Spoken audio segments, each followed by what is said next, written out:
Alright, here are your answers for the probability test that people can retake on Monday.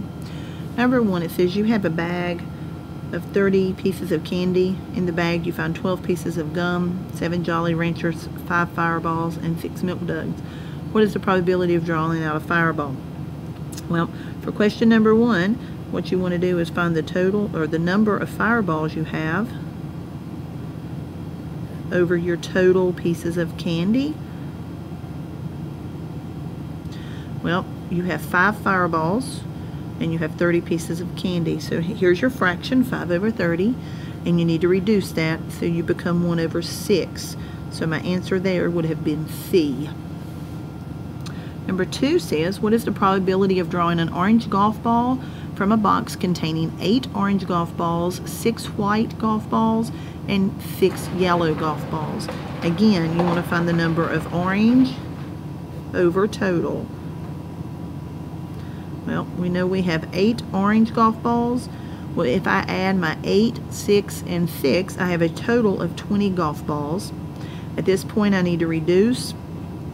4 will go into both, so I'm going to divide both sides by 4, and I get 2 over 5.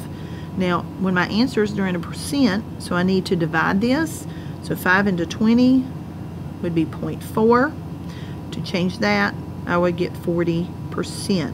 Because I need to move this decimal out 2 places. So my answer there would have been B. Number 3, if tossing a number cube with an odd number face up is a favorable outcome, how many different favorable outcomes are possible? So I want to know how many different ways I have an odd number over my total. Well, when I do a number cube, my odd numbers are 1, 3, and 5. So I have a possibility of 3 over 6, and I need to reduce. Well, I actually don't even need to reduce because it's actually asking me how many outcomes.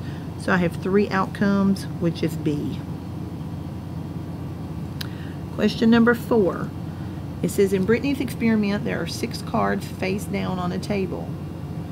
There are 6 possible outcomes, F, R, I, E, N, and D. What is the chance Brittany will choose a card that has a vowel written on it? My vowels are A, E, I, O, and U. So when I look at the choices they give me, I have a total of 2 vowels over the total of 6. And so once I reduce, I get 1/3, which is D. Question number 5 says, of 30 people surveyed at a baseball game, 18 people preferred French fries with cheese and 12 preferred them plain. If the stadium plans to buy 120 servings of fries, how many servings of cheese should be bought? Well, the first thing I want to do is make my first ratio based up on French fries with cheese over the total people surveyed. Well, in the original problem, that gave me 18 over 30. Now, they want to get a total of 120 servings of fries. So that's the whole amount of fries they want to purchase. So that's going to go on the bottom. And so X would be on top. At this point, I need to cross multiply. So 18 times 120. So I need to multiply that.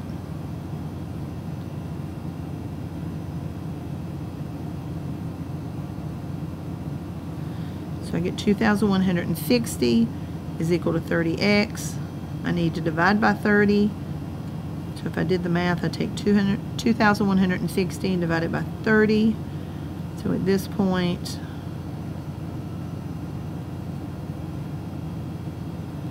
I get 72 orders out of the 120. So that would be answer D. Number 6 says, a student surveyed of 100 students.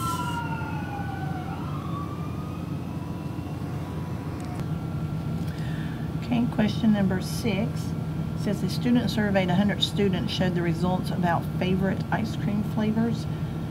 We had chocolate fudge, cookies and cream, fudge ripple, and no flavor. Based on the above data, out of 1,000 students, how many would choose chocolate fudge? So I need to go back up and I need my chocolate fudge over the total in the survey. I want to look at my chart. I have 40 over 100. Now they said based on that data, what would it be for 1,000 students? So 1,000 students would be my total, so that's the whole, and I want to know what part of it would be this. So therefore, I got to cross multiply.